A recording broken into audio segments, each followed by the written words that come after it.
안녕하세요. 광교보입니다. 정부가 2023년부터 주식 양도소득에 대해서 과세를 하기로 했습니다. 현재는 어떻게 하고 있냐 하면요. 비상장 주식과 상장 주식은 대주주의 하나예요. 과세를 하고 있습니다.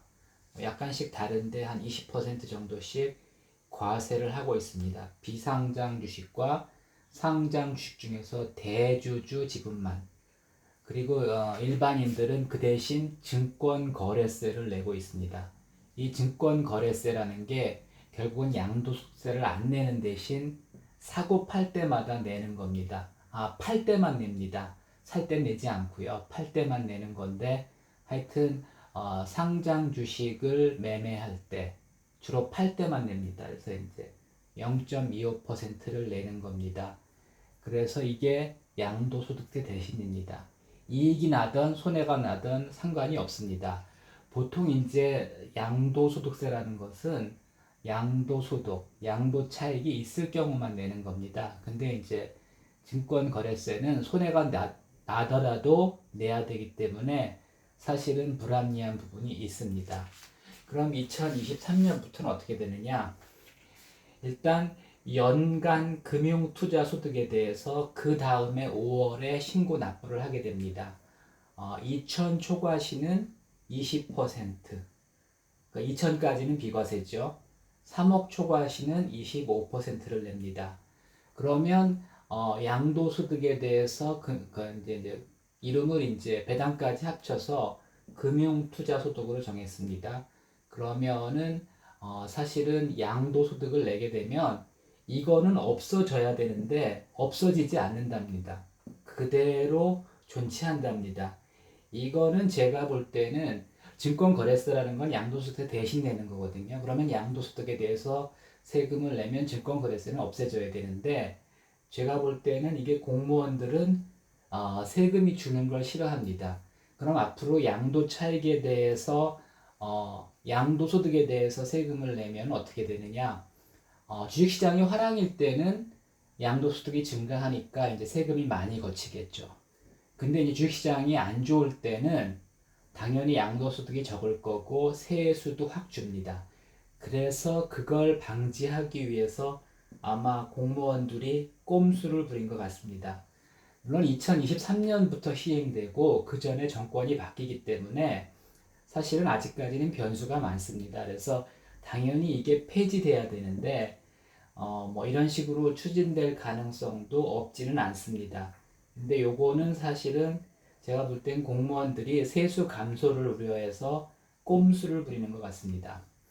뭐 크게 걱정할 것은 없습니다. 왜냐하면 2천만 원 이상, 연간 2천만 원 이상을 벌어야지 주식 양도소득 과세를 하는데, 대부분은 2천만 원 이하이거나 마이너스입니다.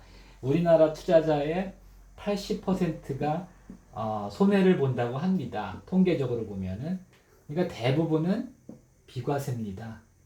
그리고 2천만 원 이하도 비과세고요.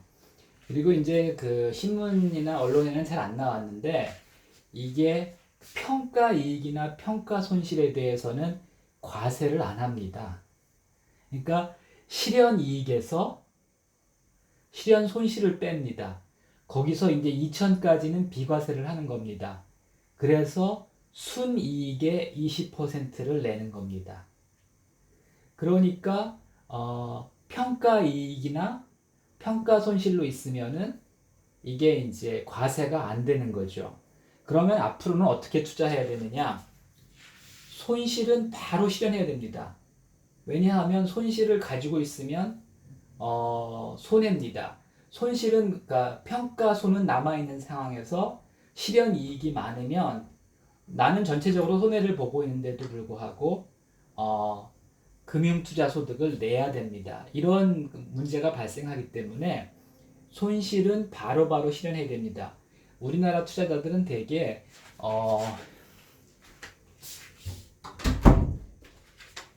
이익은 바로바로 실현하고 손실이 나면은 물타기를 하는 경향이 있습니다. 근데 이제 그런 식으로 투자하면 안 되고요.